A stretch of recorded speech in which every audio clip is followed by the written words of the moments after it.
began in healthy-looking pigs, months, perhaps years ago.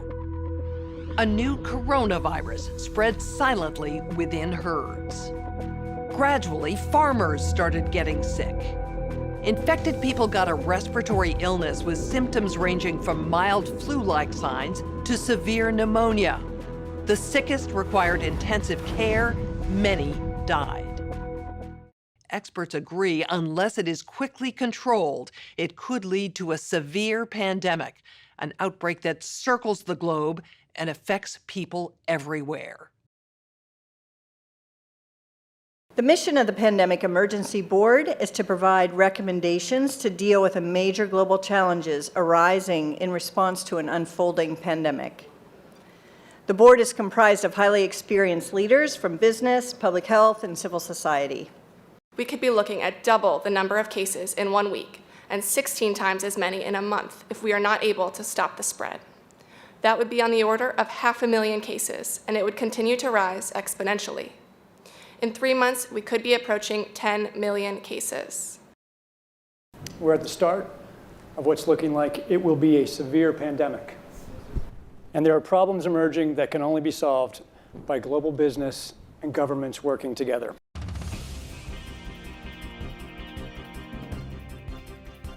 We have known about CAPS-like viruses in animals and people for decades, but have not been successful at developing a licensed vaccine. And sure, there are new technologies that may help, but it's going to be difficult. I am not optimistic about having a vaccine in time to be relevant during this pandemic. So the policy crisis in question for this board in this meeting is this: how should governments, business, and international organizations allocate and distribute pandemic antivirals and medical supplies to the people who need them most? What we've seen work very well in the HIV field is, in fact, procurement through the Global Fund. So having a centralized mechanism, so financially able to procure on behalf of affected countries would be critical. I think the second thing is it's going to be very important that for the business sector, for manufacturers of antivirals, that we have clarity around what the need is and where the need is and who are making the decisions. I think that given that the countries most affected are those that are low and middle income countries with unequal access to technology, to finances, the UN has a worldwide footprint, universally recognized, and universal membership.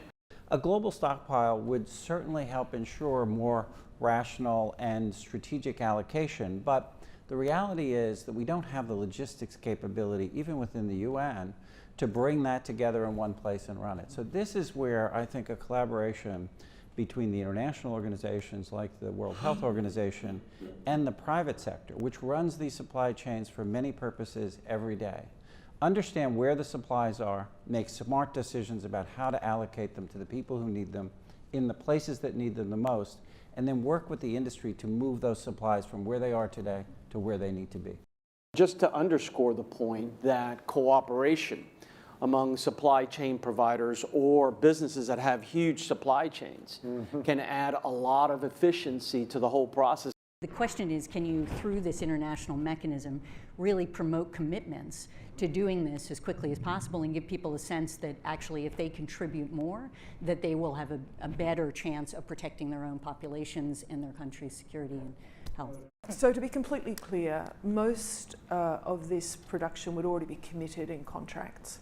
Yes. It is almost unheard of that people are producing product without having a forward commitment for the consumption of that product. So the first thing that needs to be done, because this is not something that the countries currently control, unless countries are going to bring about emergency situations and co-opt an existing supply chain. I think it's not likely, I agree, that countries are not going to buy countermeasure to put into a global supply without retaining a large portion of it for themselves.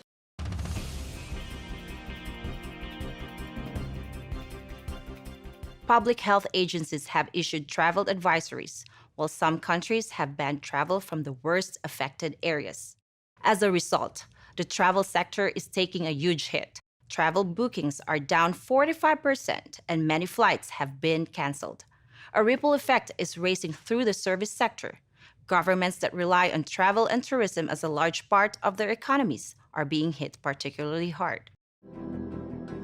How should national leaders, businesses, and international organizations balance the risk of worsening disease that would be caused by the continued movement of people around the world against the risks of profound economic consequence of travel and trade bans? If there's some sense that there's a UN institution that can do all of this, then I worry we're suffering from a delusional disorder on the power of the UN. It's really important to get those industries and their trade associations and an efficient leadership established, which is decentralized, but has a collective responsibility and accountability. And that needs to be supported by the public leadership. What is essential, what is non-essential travel, we have to clarify this. Otherwise, if we go down to 20% bookings over a long period, the company will run down. That's a fact. You know, there's a whole complex set of issues in a highly interdependent world on supply chains that are just in time. We need to think about how much flex there is in that just-in-time supply chain system and make sure it keeps running. I think it's going to take specificity, and it's going to take knowledge that only the private sector has. The UN can play an important coordinating facilitation role, but the companies know where those commodities are, where they move, how to move them, and that's where a type of public-private collaboration that we have not generally had in these crises needs to be put together pretty quickly. We are not out of money, yet. But the fact is we are trending in a dangerous direction and something needs to change. So the policy question for this board now is how should financial resources be prioritized? Are there nodes that we cannot allow to fail? What is your sense of priorities? We don't have money to pay for all of these urgent problems. So at the moment, we want the funds, right? You need the money. So where's the money? So government kind of supplies some money. A lot of, private sectors, some are sitting here, you have some money. But now you need a really coordinated, centralized efforts. Hotels will be experiencing, crippling losses doing that. And we know that the hotel business in itself makes up 5% of the GDP.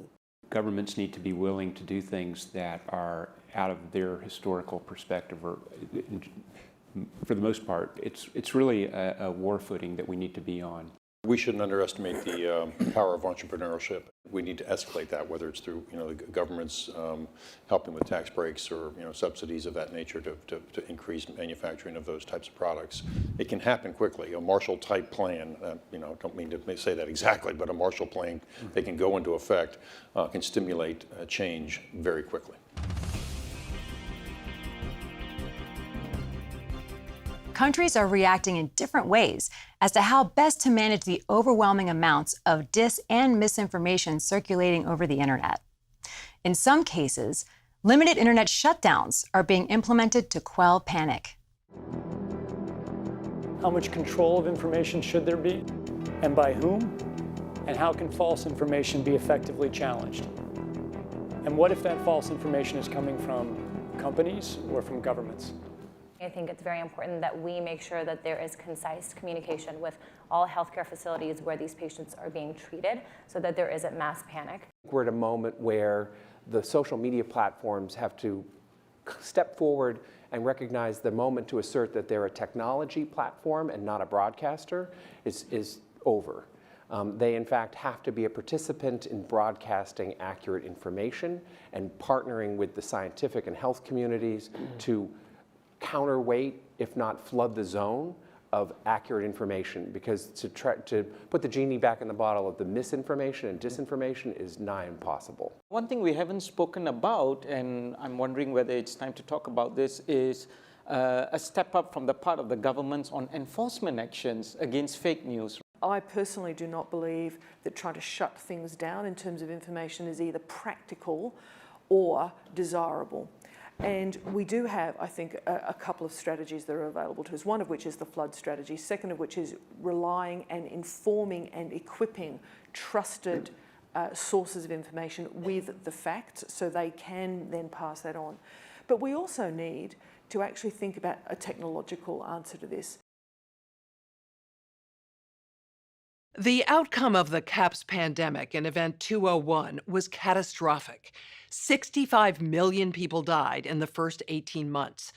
The outbreak was small at first and initially seemed controllable, but then it started spreading in densely crowded and impoverished neighborhoods of megacities. From that point on, the spread of the disease was explosive. Within 6 months, cases were occurring in nearly every country. The global economy was in a free fall. The GDP down 11%. Stock markets around the world plummeted between 20 and 40% and headed into a downward cycle of fear and low expectation. Businesses were not borrowing, banks were not lending. Everyone was just hoping to hunker down and weather the storm. Economists say the economic turmoil caused by such a pandemic will last for years, perhaps a decade. The societal impacts, the loss of faith in government, the distrust of news, and the breakdown of social cohesion could last even longer. We have to ask, did this need to be so bad? Are there things we could have done in the 5 to 10 years leading up to the pandemic that would have lessened the catastrophic consequences? We believe the answer is yes. So, are we as a global community now finally ready to do the hard work needed to prepare for the next pandemic?